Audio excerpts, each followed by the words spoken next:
Bonjour, bienvenue sur Regatta, le magazine de la voile et de la course au large.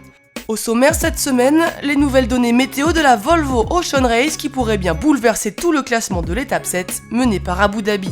Jean-Pierre Dick qui rencontre une avarie sur la seconde et dernière étape de l'Europa Warm-Up. Il laisse la pole position à Armel Lecléache sur Banque Populaire. La deuxième étape du circuit TP52, une étape barcelonaise remportée par Quantum Racing. Et enfin la première étape du circuit WMRT, le français Pierre-Antoine Morvan termine 3ème, le néo-zélandais Phil Robertson remporte l'épreuve. Poussé par le Gulfstream, il a mieux négocié le contournement de l'anticyclone. Abu Dhabi mène la flotte de la Volvo Ocean Race engagée sur cette 7ème étape entre Miami et Lisbonne. Cette étape ne ressemble décidément pas à ce que les skippers avaient prévu au départ de Miami. La Transat tranquille s'est transformée en piège météorologique, entraînant des changements de leader fréquents. Le dernier en date, un anticyclone descendu de Terre-Neuve qui a ralenti toute la flotte. Alors pour avancer, il faut rester louvoyé pour tenter de rester dans le courant favorable, le Gulfstream. À ce petit jeu-là, c'est Abu Dhabi qui s'en est le mieux sorti, marchant entre 3 et 5 nœuds plus vite que ses adversaires. Mais là encore, tout risque encore de changer. Après les calmes, les équipages filent maintenant à vive allure sur l'Atlantique. Un front froid qui progresse cueille les bateaux et les pousse vers Lisbonne. Les poursuivants reviennent donc au portant sur les leaders. La course se joue désormais à la vitesse. Ian Walker, le skipper d'Abu Dhabi, pourra-t-il conserver la tête de la course ? Pour lui, rien n'est acquis.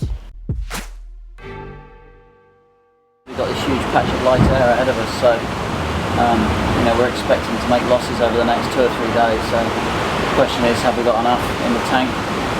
Have we got enough margin? And make sure we just keep going the right way as best as we can. Groupama qui maintenait une 5ème place depuis quelques jours vient de prendre la 3ème position à Camper. Arrivera-t-il à revenir sur Puma et Abu Dhabi ? Affaire à suivre, il ne reste qu'à peine plus de 800 000 à parcourir avant Lisbonne.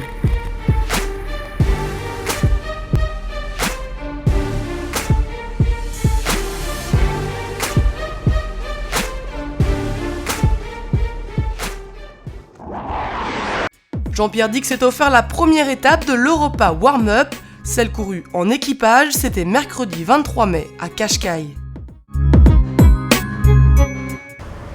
Jean-Pierre Dick sur Virbac Paprec 3 a remporté la première étape de l'Europa Warm-Up, dernière course pré-Vendée Globe en monocoque. Une étape courue de Barcelone à Cascais, le tout en équipage. J'ai appris sur le bateau et j'ai appris sur plein de choses sur le progresser pour le Vendée, c'est super aussi. Donc beaucoup d'éléments positifs. Je suis très content d'être là et très content d'avoir fait cette course. Dick est donc arrivé le premier au Portugal en 4 jours, 3 heures et 44 minutes. Il devance ses compatriotes François Gabard et Vincent Rioux de seulement 6 et 7 minutes. C'est sûr que c'est deuxième de rien du tout, mais c'est ça qu'on cherchait sur une course comme ça, en équipage, avec une partie en Méditerranée. Je pense qu'on cherche de la régate au contact et on a été servi. On arrive 3 bateaux en un rien de temps, dont avec PRB je crois que ça joue à la seconde, donc c'est vraiment top.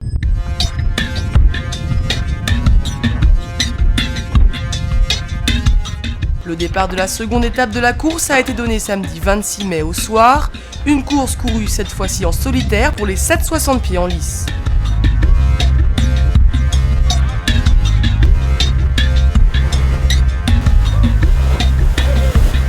Les skippers ont d'abord bénéficié d'un vent de nord-ouest modéré avant de s'engluer dans une zone de pétole qui s'étend des Açores au cap Finistère. Alors, ça c'est une tortue, une petite tortue qui se balade à côté de PRB dans la pétole. Allez, bon voyage petite tortue. Et voilà, on est reparti, il y a du vent. On est bâbord à mur, matossé à bloc, à peu près travers au vent. Et là ça va pas trop mal, je vais vous montrer un peu, on est sûr de ne pas mouiller. Pour l'instant, Armel Lecléache mène la danse, suivi de près par Vincent Rioux et François Gabard, à 10 et 13 000 plus loin. Et puis voilà, les petits copains sont pas très loin, on a Vincent et PRB qui sont juste sous notre vent, on les voit quasiment à la jumelle. Et puis les petits camarades pas très loin non plus. Donc voilà, ça avance en tir groupé vers les Açores. Allez, bye bye, ciao ciao.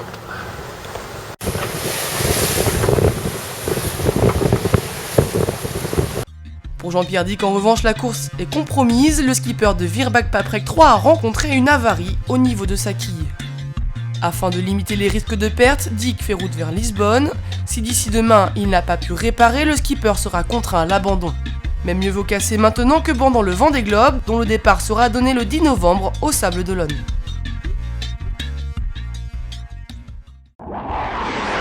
Le trophée Condé des Godos, deuxième étape du circuit des TP52, sacre Erdberd sur Quantum Racing.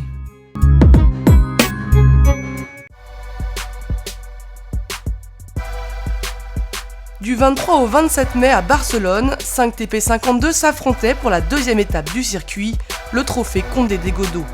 Si les conditions météo étaient bien présentes en début de semaine, allant jusqu'à plus de 20 nœuds, l'air a ensuite faibli au fil de la compétition, obligeant les équipages à rester à terre lors du dernier jour. C'est donc Quantum Racing, skippé par Erdberd, qui s'est vu sacré gagnant de l'épreuve.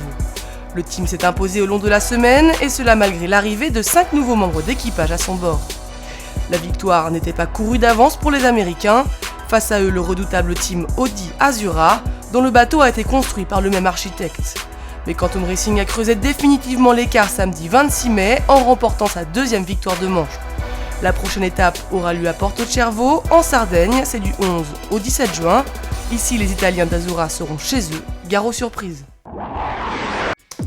Pierre-Antoine Morvan termine 3e en Allemagne sur la première étape du circuit WMRT. Enfin maintenant un saut sur le World March Racing Tour qui s'est ouvert en Allemagne jeudi 24 mai. 12 équipages couraient à cette première épreuve sur le lac de Constance, dont un seul bateau français représenté par Pierre-Antoine Morvan. Après avoir dominé les premiers duels, les Français se sont finalement inclinés en demi-finale mais terminent tout de même sur le podium en 3e position derrière les Néo-Zélandais Phil Robertson et Laurie Jury. La prochaine épreuve aura lieu début juin en Corée du Sud.